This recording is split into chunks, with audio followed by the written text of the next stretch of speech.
Hello, and welcome to another episode of my podcast, The Global Agora.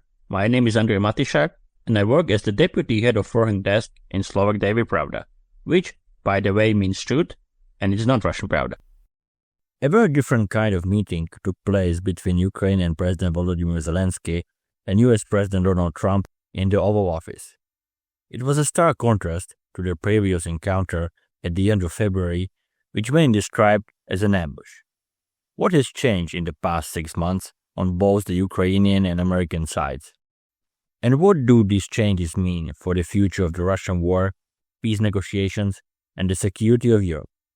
I discussed these and other questions with Julia Kazdobina, the head of Ukrainian Foundation for Security Studies. Listen to our conversation.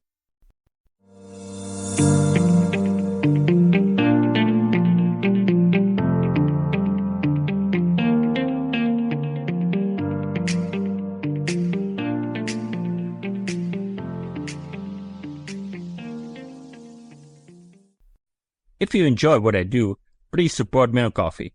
For the link, see also a description of this episode. And now, up to the new debate. Yulia, compared to what happened to Ukrainian President Volodymyr Zelensky in the White House in February, when he was essentially ambushed in the Oval Office by President Donald Trump and Vice President J.D. Vance, yesterday's meeting seems like a cordial affair. What has changed on the Ukrainian side and on the American side in 6 months? Indeed, the meeting was very, very different. And I think many Ukrainians were apprehensive and, what if something like that happened again? But clearly, the Ukrainian side has learned its lessons. Also, the Ukrainian side was able to make a minerals deal with the United States and has proven that it's actually capable of negotiating and of making deals. And so it's reliable. And President Donald Trump has also learned about President Putin and his private conversations and then the results of those private conversations. And even the Alaska summit, Putin came out talking about how wonderful everything was and about cooperation and everything. And from all the coverage that appeared afterwards, it doesn't look like things went as smoothly. And the fact that the dinner was canceled means that Trump refused to talk about business before issue related to Ukraine was settled. And that's something that President Putin did not actually show in his remarks.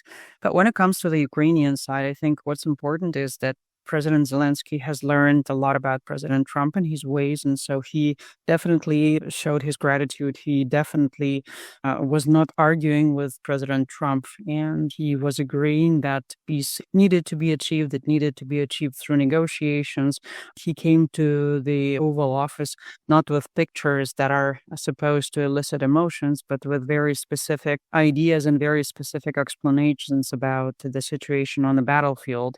And, we saw that they were discussing maps, and his message was very strong that Russia is not as strong as it would like to seem, especially if you look at the territory. Now it's about 20% of the Ukrainian territory that Russia controls. But if you detract the territory that Russia took in 2014, 2015, when Ukrainian army was not able to defend Ukrainian territory and did not have that much support, then Russian army did not take that much in more than 3 years of the war. And so how grounded are their claims that them stopping to fight is a salvation for Ukraine, that if they stop, then Ukraine is saved. But it's not the case. Ukraine is actually able to fight, and I think that's important that Ukraine came prepared for the meeting and was not counting on trying to persuade Trump emotionally.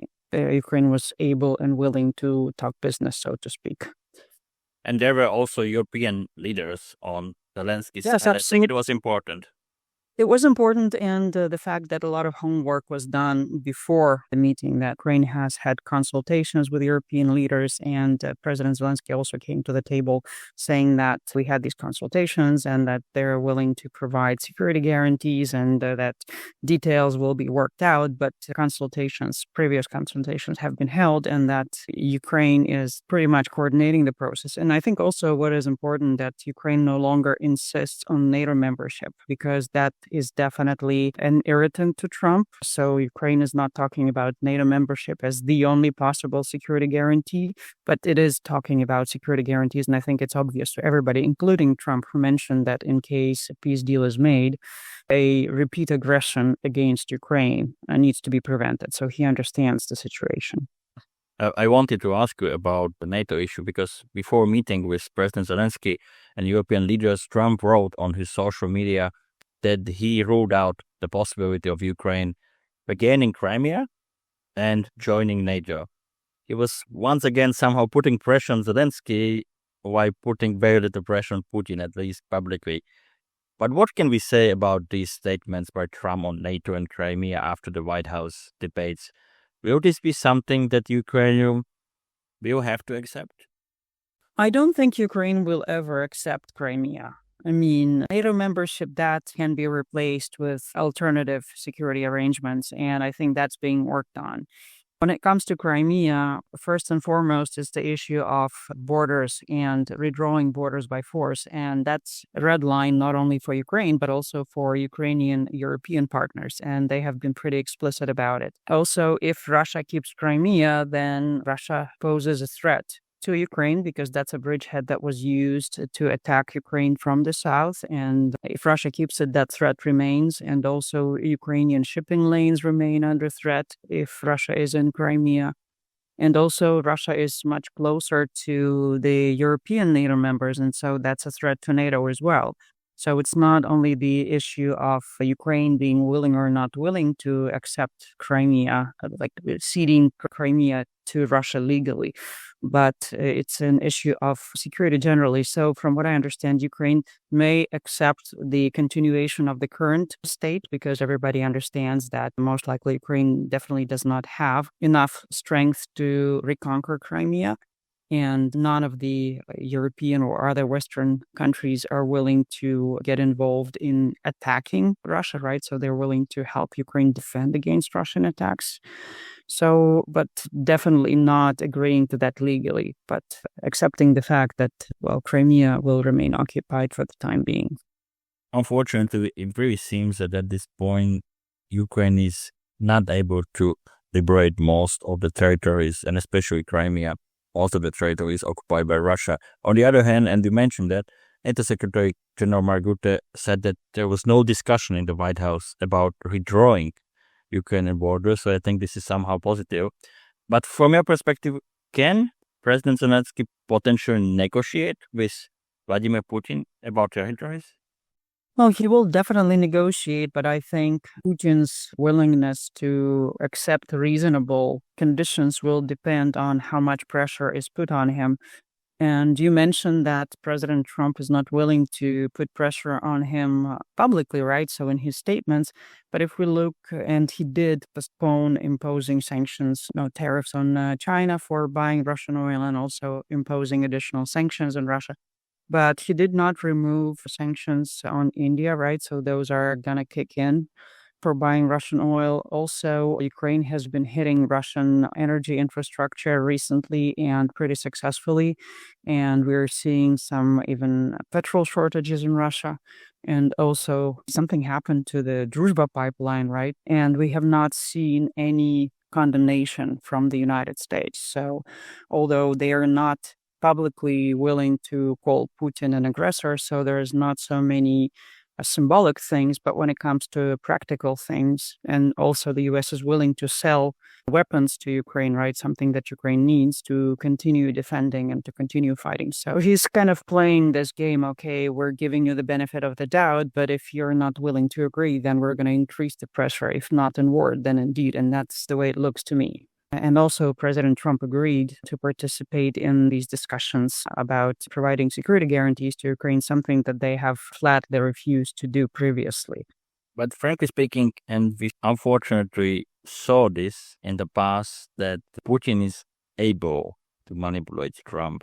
Do you think this is still a problem, or the Americans or the Trump's administration and President Trump, they finally understand that the problem here is Russia, not Ukraine? To me, it seems that, well, at least part of the administration definitely understood it from the very beginning, but it didn't look like they had the upper hand. And so President Trump has now had his own experience, also conversations with European leaders, but also if you look at the statements from the U.S. ambassador to NATO from the very beginning, even from back in immediately after he was appointed, if I remember correctly, that was in April. And from the very beginning, he was saying that Russia is a threat, right? But their approach was that it's not up to the US to shoulder most of the burden, that it needs to be shifted to Europeans. And Europeans actually agreed to that during the NATO summit by agreeing to increase spending and by changing the way the US aid is supplied. So I think they understood. And President Trump himself was hopeful that he was going to be able to somehow achieve peace by making concessions. And he offered really generous concessions, and Russia did not take them. And so Putin clearly tries to manipulate him. And even from his statements, we have seen that he's trying to play into all these, like 2020 election was stolen, and then giving the portrait of President Trump and glorifying President Trump, trying to be as complimentary as possible. But again, Trump is nice to him. But if we look at his actions, well, he did make concessions. I mean, he did agree that no ceasefire, and he did agree to postpone sanctions. And that's a clear win for Russia. But at the same time, I guess it's his approach to deal making, right? So you have to make concessions. That's his approach. And whether or not Putin has manipulated him into this, or that's his own instinct, I don't know. I mean, it's very uncertain. I mean, given the very different statements that Trump makes all the time, and sometimes he sounds like a random, gibberish generator. So, Yeah, it is. It is.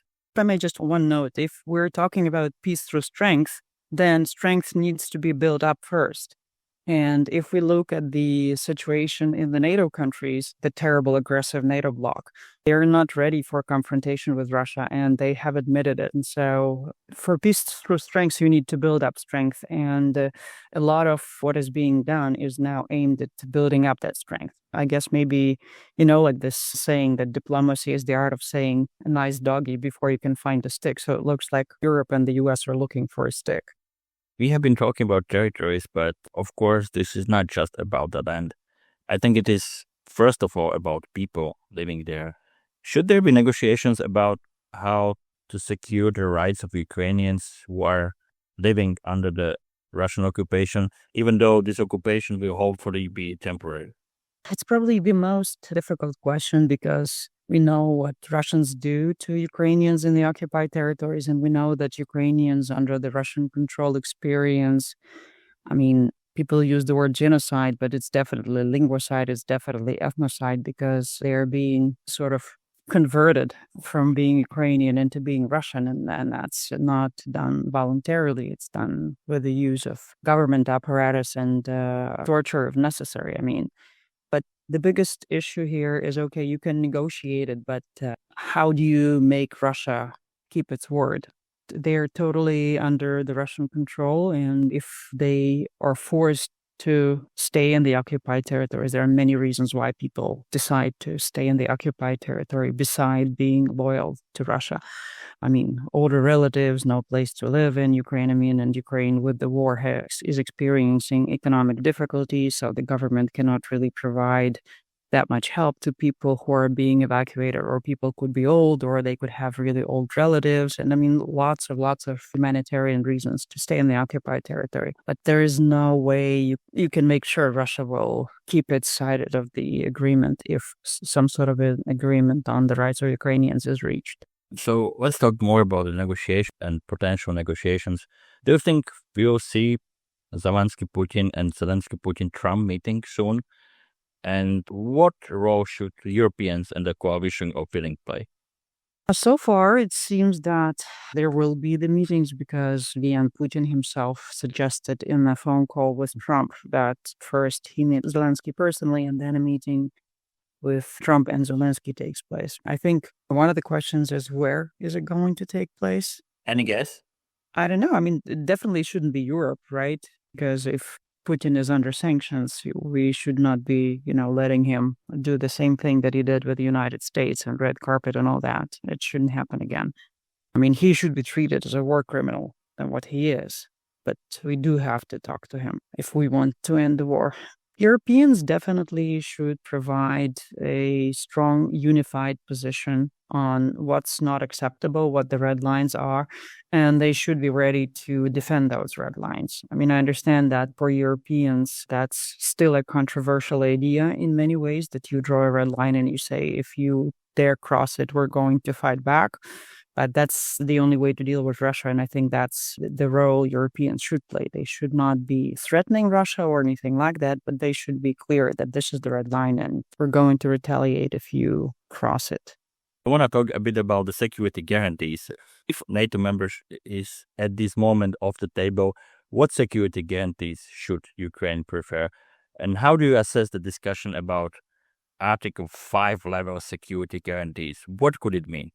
Well, from what I understand, it's Article 5 discussion is a huge step forward from anything that has been offered to Ukraine so far, because if we talk about Budapest Memorandum, it was about not attacking Ukraine. If we talk about the Ukraine Compact that emerged after the Vilnius NATO summit, that was about, okay, well, if there is a ceasefire and then Russia decides to attack again, then the countries that have signed on to the Ukraine Compact will get together, consult, and then provide some help to Ukraine, right? So Article 5 is different. It's an attack against one, is an attack against all. And so countries actually come to the aid of the country that is attacked with whatever they decide to do, right? So some may send a contingent, some may be, like President Zelensky said today, that this coalition of the willing, it comprises about 30 countries, and those are not only European countries, but there is Japan, for example, Canada,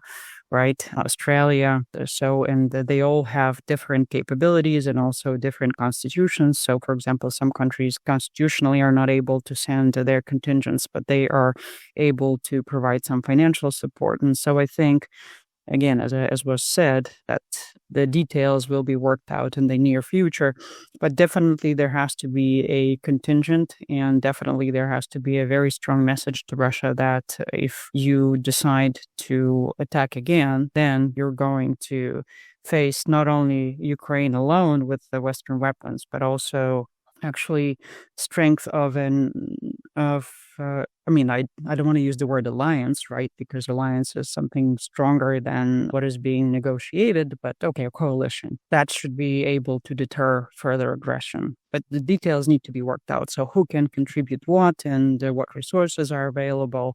I mean, I know that what's being discussed, that some countries could maybe be responsible for the coastline, right? Some countries could be responsible for air defense, and the U.S. maybe, like from what I understand, the Ukraine is asking from the U.S. for the air component. That's something very important in the war.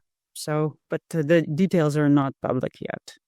Yeah, of course, they are not. I'm just asking this because, quite frankly, it's not that easy for me to imagine that there will be some kind of a somewhat legal framework or discussion about how we will help Ukraine if attacked again, and also how we will be willing to send troops to Ukraine. From what I understand, there are several countries, like Great Britain, I think, and France, if I remember correctly, they have already said that they're willing to send their troops. So apparently their constitutions allow that, and Ukraine will have to make a special provision, right? Because Ukrainian constitution says that you're not supposed to have foreign troops on Ukrainian territory.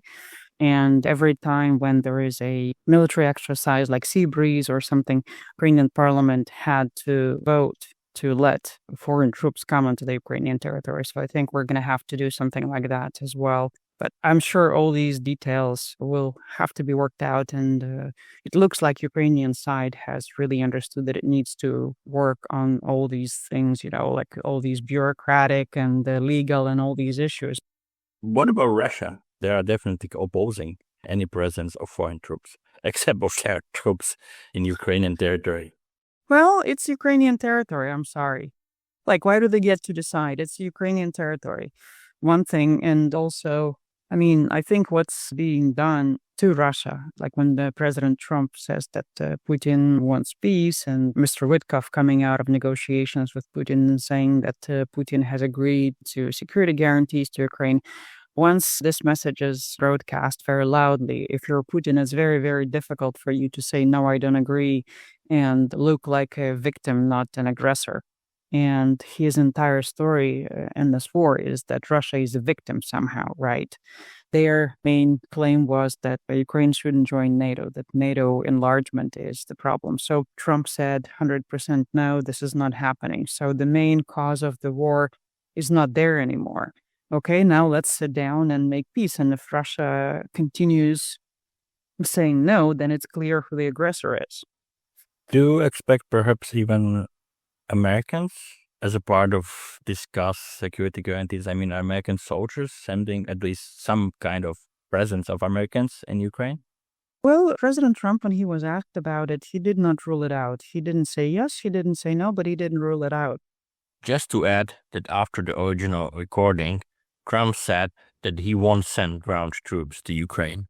But I think it would be actually a good idea because all the wars that the U.S. Army has fought in the recent times, those were mostly like expeditionary forces fighting terrorists, and the war with Russia is a totally different war, right? It's a war where two mass armies face each other, and also the technological advances are very quick, and sometimes Ukrainian side does not even have time to, generalize and to study all this and to pass on the knowledge to the Western armies. So I would think that it would be very useful for Western armies to actually be at the front line and to gain firsthand experience. On the one hand, of course, it's dangerous, it's risk, but on the other hand, it's experience, and it's a necessary experience. It's a part of the defense readiness, something that NATO is trying to enhance. Your last two questions. I assume that Russia will condition peace talks or the continuation of the peace talks on the lifting of at least some of the sanctions imposed on Moscow. Should the West agree to that, or should it continue to pressure Russia economically and help Ukraine by sending more weapons? I think pressure should continue because Russia first has to agree. It said, we're not agreeing to a ceasefire, we're continuing the war, and let's strive for a peace deal, which I personally see as a delaying tactic. But then I think it's a totally reasonable response. Okay, you don't want to have a ceasefire, then we're not lifting any sanctions as a prerequisite because we need to put you to the table. So, final thing, and I know any kind of forecast is extremely tricky, but do you think that we are really moving to some peace agreement? I don't know, maybe in few months or so? It definitely, I'm very cautious about it, but it definitely looks like progress, and it definitely looks like President Trump is increasingly adopting this position that he voiced in the very beginning of his presidency, that there has to be peace through strength. And pressure on Russia is increasing. Sanctions have not been lifted, and Ukraine has shown that it's capable of disrupting Russian logistics and even meaning logistics domestically, right? When lots of Russian airports were forced to close down, and that disrupted Russian economy quite a bit. So pressure is being put on Russia, and victory in the battlefield is being denied to Russia. And so if Putin is at least somewhat reasonable, he should be smart enough to actually stop, because Russia is getting into a really poor situation economically. We understand that the Russian population is willing to tolerate quite a lot of poverty. It's a very strange... Quite a lot of deaths. That's reality. Well, but when it comes to the deaths, I think what the Russian government actually adopted a very, so to speak, smart policy, right? When they do not call into the army those who are from a more kind of richer class, they call into the army those who are poor, and actually they end up benefiting, and their families end up benefiting. And also because those are not conscripts, not those 18-year-olds who are called into the army regularly, but those who are contractual soldiers. In the Russian society, they're seen as those who went there on their own will to make money, and so it's basically their own fault that they're getting killed. The policy is very different from the Soviet policy in Afghanistan that actually led to a lot of opposition to the war in the Soviet Union. But I think we are moving in the direction. Putin did agree to come to Alaska, and so he did agree to talk to Zelensky, which I think is also a win for Ukraine, because if you remember, Putin claims that Ukraine is not even a country and Zelensky is not a legitimate president. And now he's going to have negotiations with him. So nobody hails this as a concession, but I think it's a step towards recognizing Ukraine and stopping all this bullshit that Ukraine is not a country. This was another episode of my podcast, The Global Agora. Subscribe, listen on Spotify, Apple Podcasts, and on the other platforms. If you enjoy what I do, please support me on Ko-fi. For the link, see also the description of this episode. Thank you for listening and stay tuned.